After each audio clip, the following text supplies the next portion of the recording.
And for more on those second-term blues, we bring in our political roundtable. Joining us now for some analysis, Stephanie Cutter was a top advisor to President Obama. She's now a co-host of CNN's Crossfire. Phil Musser is a longtime Republican strategist and the former director of the Republican Governors Association. Amy Walter is the national editor of the Cook Political Report. And John Dickerson is our CBS News political director. Welcome, all of you. Stephanie, let me start with you. You served in the administration, worked for President Obama. This is a little bit more, though, than second-term blues. I mean, this was a failed rollout of Obamacare. Is the credibility of his presidency on the line? Well, I think the credibility of your presidency is always on the line, no matter what's going on. And I don't think anybody inside the White House right now, including the president, is happy with the way this has rolled out, the health care law. And I think that he's trying to take steps to fix it. Making sure that the website is up and working by the end of this month so that people can go online and sign up for health care. And of course, we heard what he said a couple of nights ago, apologizing for what's happening to some people in the individual market. So I think that this, we are in a snapshot of time right now. We know how quickly these things change. Remember, just 3 weeks ago, we were talking about a government shutdown. So I think we have to see how things progress. The president's committed to it. And there are people across this country who are already benefiting from the health care law, whether if you have a pre-existing condition, you're getting preventive care, women no longer paying 50% more than men. Those are signs of progress in a very broken market. Well, it turns out that the president said that this is more than just a website. And it turns out when you look beyond the website, there are a lot of real problems out there. Millions of Americans who are being kicked off their current insurance plans. They may be subpar plans, but being kicked off. And after the White House pushing back for several days on that, then the president, John, came out and said, "I'm sorry." That's extraordinary to have a presidential apology. Yeah, well, presidents don't usually apologize. And this one was late, too. I mean, the president was apologizing for those people in the individual market who've gotten these cancellation notices. That's been going on for several weeks now. And he's tried some other exits to this problem, redefining what his original promise was, putting it in important context, which is, and this is why it's more than a website, because what was supposed to happen is these people would lose their insurance that they had. And the president knew that was going to happen because that was the point of this whole law, was to disrupt the healthcare system from the bad form that it was in previously, where people had to worry about ever getting covered, if they were covered, getting it dropped, or going bankrupt if they had coverage. So he said, I'm going to replace that with something else. He knew this disruption was going to happen, and so that's why the apology is a little weird, because he's apologizing for something that happened as a result of a policy he knew was in place.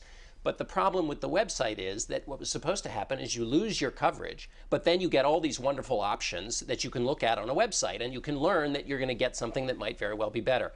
That didn't happen. And so what's interesting going forward is there are going to be winners and losers in this law, and the hope was there would be vastly more winners than losers. Well, the president got a situation in which the losers are in the news now, and so it's not just how he manages this, but how he manages the future disruptions that are going to come about as a result of this law. And now you have Democratic senators going to the White House who are in a lot of trouble. In fact, there are 21 Democratic seats that are up for re-election. The Democrats could lose the majority in the Senate. They could lose. That's right. I mean, it's a midterm election. President's second term, we know historically it's always a bad time to be part of the president's party in a second term midterm election. But to John's point, it's exactly right. It's not just the individual market that's going to be disrupted. People who have employer-centered health care are also likely to feel something about this. Their premiums may get changed. Maybe they lose their access to the doctor they've always liked. So this isn't going to go away once healthcare.gov gets fixed. The apology should be, to John's point, doing the broader outline, which is this is meant to disrupt the process because the process was broken. But in disrupting it, yes, you people who have healthcare right now, you may find that your healthcare doesn't look the same.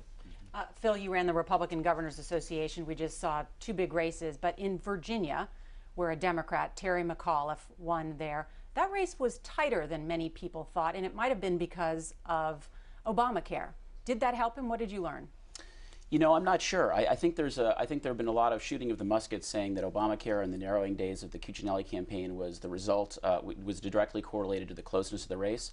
I'm not sure the evidence totally bears that out. And I think the Republican Party should think carefully before we kind of draw that conclusion. I think that to the 21 races next year, that 5% in the individual market, we do know is impacted. And we do know that the president prevaricated fundamentally on this issue, talking to them about what they would get.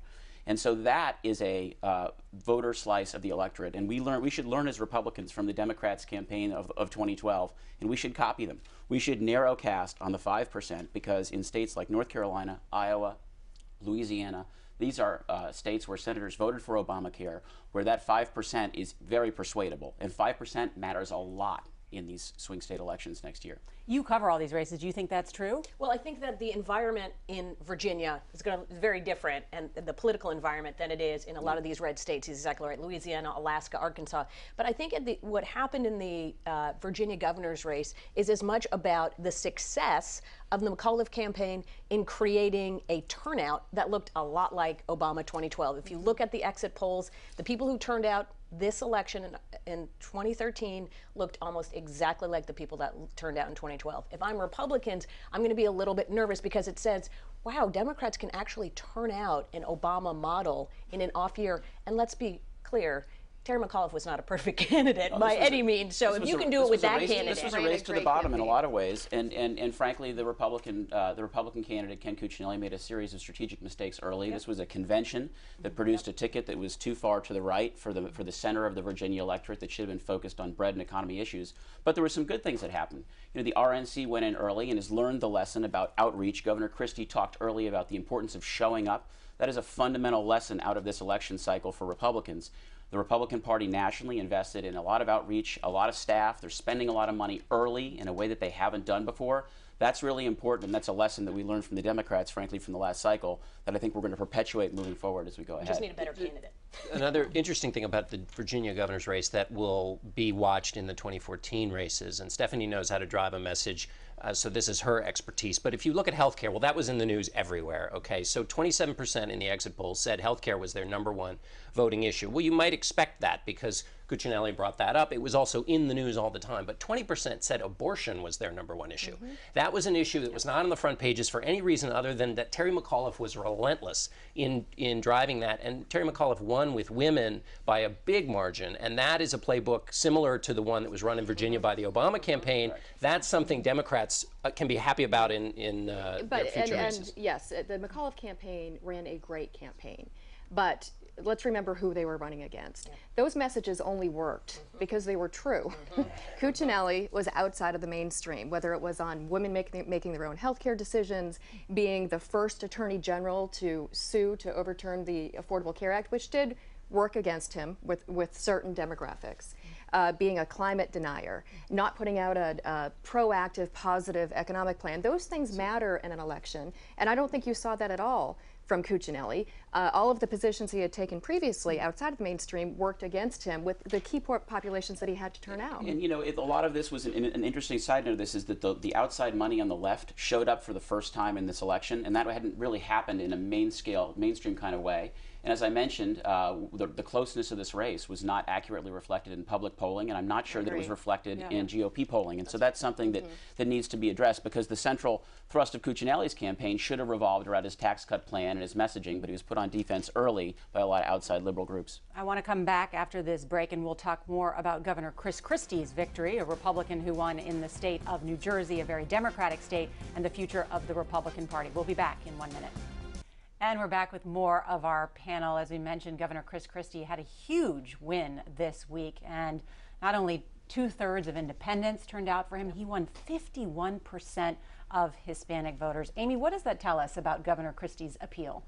Well, it's a very big win. Now, I don't want to take anything away from him, but unlike the other race we talked about in Virginia, the Democrat in this race really had very little support, very little money, didn't get the kinds of outside help even from Democrats. So he did run a very strong, solid race. He didn't have a very strong opponent. That said, I think his profile looks very strong going into 2016. And I know there's a lot of talk about, well, that's great for 2016 as a general election candidate, but boy, he's going to have trouble in the primaries. Another Northeastern governor, we've already tried that. It didn't work last time. The thing about Chris Christie is when you look at his policies, he is not Rudy Giuliani, he is not Mitt Romney. He's much more conservative than they are. And I think he can attract a conservative electorate in a primary, in a way that Rudy Giuliani, who was pro-choice, Mitt Romney, who had to run away from his record in Massachusetts, couldn't. Phil, you think Governor Christie can attract conservatives in a primary? I think he absolutely can attract conservatives in a primary. He just proved it in his own state. Governor Christie got 94% of self-identified Republicans, 92% of self-identified Tea Party supporters in These are in New Jersey. This is in New Jersey, correct. This is in New But Jersey. not in Iowa. Well, not look, in South if Carolina. anyone looks at the Chris Christie performance this Tuesday and doesn't think that it's an absolute slam dunk as a model for the future of the Republican Party, they need to have their head examined. And the truth is, I've spent a lot of time in Iowa and I've spent a lot of time in New Hampshire, seen a lot of you along the way. But the reality is that that Governor Christie has got a proven record of now appealing to both the center and the conservative part of the Republican Party. If he's got a great opportunity in the context of leading the RGA, which currently is the largest political committee in American politics right now. It's got $40+ million in the bank. They'll raise another $100 million trying to help Republican governors. That's an important post that'll help him focus on the old Haley Barbour rule, the main thing, which is electing more governors next year. What's interesting about that role as the head of the Republican Governors Association is that the Republican Governors Association, before Christie came to head it, was making the Christie case, which is, don't pay so much attention to the conservatives in Washington who are hurting our brand. Pay attention to the conservatives who are in office, getting things done, running as conservatives. What's interesting about Governor Christie is in your interview with him, Nora, you never heard the word conservative once from him. Now, does that matter? Well, not too much, but people who are running as conservatives never stop saying it. And his model in his victory speech was interesting for what he was talking about. Clearly a pitch to 2016. He said he can get the job done. And he talked about effective government. He didn't talk about dismantling government until it could barely breathe so that people could have their individual liberty. He talked about making government work. And that's a really interesting argument to see. It's in line with the RGA argument, but not necessarily in line with the dismantle Tea Party argument. Right. How will Democrats run against Chris Christie if he seeks the Republican nomination? Well, we have to remember that Chris Christie is not going to be running in a vacuum. He's going to have primary opponents, which are going to try to drag him to the right. We've seen this happen before.